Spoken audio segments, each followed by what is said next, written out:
Hi guys, welcome back or welcome to Switch to Life, and in today's video we're actually going to be reviewing my very first Pixar movie. And no, I don't mean it's the first one I've seen, it's just the first one I'll be talking about on this channel, and that is Elemental. And this movie just released on Disney Plus 2 days ago as of the time of releasing this video. It also released alongside a short film, Carl's Date, which I highly recommend you go see. It is a great epilogue to the Up franchise, as well as a great send-off for Ed Asner, the actor of Carl Fredricksen. So I watched it and I really enjoyed it. In my opinion, Pixar has been in a fluke since Incredibles 2 has hit theaters, and this is their first great movie that they've made in a while. I would actually say that about Lightyear, but a lot of people don't. But from what I hear, a lot of people, even though they were skeptical of this movie, ended up really enjoying it. It has pretty much nailed every single Pixar trope that makes a great movie. It has stellar world building, great animation. I mean, it's not the best. I don't know. It's kind of a downgrade compared to the earlier Pixar movies, but hey, I'm pretty sure that this movie took a lot of time to animate because you gotta look for every single minute detail, and the characters are constantly changing shape. It's so hard to keep control of all that, so I can see why the animation might take a downgrade in terms of visuals, but I mean, they nailed the character animation so well. I just wish they could have done more with the background. In terms of the voice acting, I really enjoyed that, and I don't know, there wasn't really anything that stood out to me, but it was just really good voice acting. And the character design was amazing too. Now, the one regret that I do have about this movie is its music. There's just not really anything that makes it stand out compared to other movies. And even the music that was written exclusively for this movie, you know, the one that has words, it was actually extremely forgettable. And yeah, the music, I wish they could have done better with it, but I mean, it was good enough to get the point across. Now, the thing about this movie is I can't actually talk about the story without going into the spoilers.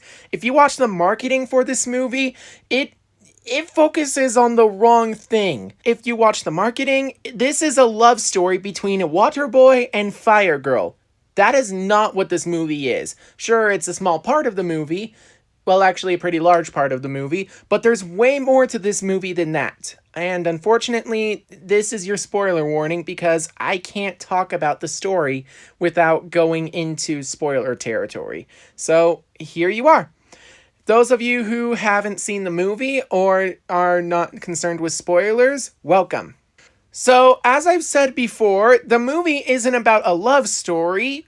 Well, technically it is, but not between boyfriend and girlfriend. It's actually about a daughter trying to live up to her father's legacy, and her father and mother sacrificed so much so that she could have a good life, and she feels obligated to give that back. She feels obligated to sacrifice her life because they sacrificed theirs.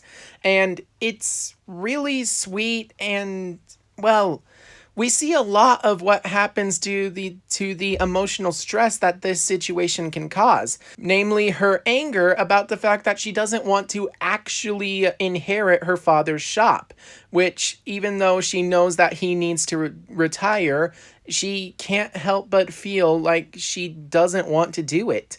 And she can't help but get angry about it, but at the start of the movie, she doesn't know why she's angry all the time. Well, I mean, the customers are very annoying, that much I can understand, but that's not the real reason that she's angry, even though that's what the film paints it to look like. And so, enter Wade, a water guy who is actually a health inspector who is about to shut the place down. And it's not even like he was out to get the place. He just stumbled upon it and it just wasn't up to code due to all of the burst pipes that are everywhere. And it's honestly not their fault that the place was filled with burst pipes. It was just that the dam that's supposed to be catching all of the water isn't doing its job, so it's actually flooding Firetown. Ember learns, thanks to Wade, that you can actually connect with people through just sharing your thoughts and emotions. And she decides to do this at the very end of the film.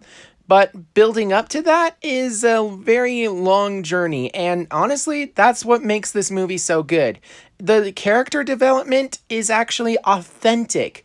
You can tell that Ember is trying to build up the courage to tell her father everything that she's not living up to because she wants to live her own life. But I think a large part of it is the fact that she didn't know she could live her own life. She's been stuck in Firetown for every part of her life. And even when she did visit Element City as a kid, it was always, you fire people can't be here because you're too dangerous. And this movie is basically a story about immigration. It starts off with her parents arriving in a new place with zero way to make friends because they don't even speak the language. They can't even afford a house because nobody is renting to them. And they eventually find a way to make it all work. And that is exactly why Ember feels so devoted to her family. But then with Wade, she realizes that while elements are afraid of fire people, they are trying to find ways to make it work so that the fire people don't feel so obligated to be left out. She even finds a new job for herself in the form of a glassmaking business, which is actually her passion, or at the very least, something she's really good at and enjoys doing. She also begins to form a bunch of happy memories with Wade, and eventually the two end up realizing that they are falling in love with each other, especially when Ember's mom decides to prove a point that they can't be together because they both can't make a smoke that intertwines. And yet, even despite that, they find a way to make it work.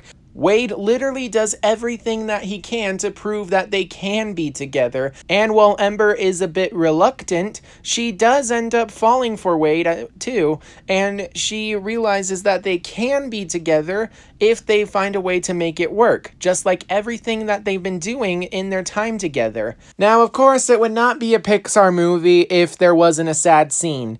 And unfortunately, at the end of the movie, that's what happens. We do get a scene where Wade and Ember are forced to make a choice to either sacrifice themselves for the other or to let the other sacrifice themselves for them. Wade does everything that he can to make sure that Ember is safe, and that unfortunately means sacrificing himself. He didn't know that he would live, but they all thought that he was going to die simply because he would be evaporated. And, well, I mean, good thing water condenses because otherwise Wade would actually be dead. And if it happened the other way, then Ember would definitely be dead. One thing that happens at the end of the movie is the fire bow, and I really enjoyed how it was played out. Ember gives everything that she can because she respects her father, and of course her father returns it because he respects her and he wants her to have her own life. Sure, while he has been pushing his own choices on her, that was more out of, I want a good life for you, but this is a good life because you are happy. This movie is just an emotional roller coaster, and I really enjoyed it. One thing that I did not enjoy was the character of Claude. He was just straight up annoying. Also, I really enjoyed how they portrayed the Fire Nation and the Water People, but I kind of wish that we could have seen more of Air People, but we got plenty of them. And definitely Earth People. They're basically the humans. They just don't really do anything special, and I really wish that they did. So this movie is actually really great, not just good, and it's a great return for Pixar because they've kind of been doing a bunch of good or mediocre movies for the past few years, and this is finally their chance to shine. But what do you guys think? I would love to hear your thoughts and opinions in the comments down below. I hope that you guys enjoyed today's video, and I will see you all in the next one. But until then, bye-bye. You really food inspector? As far as you know, yeah.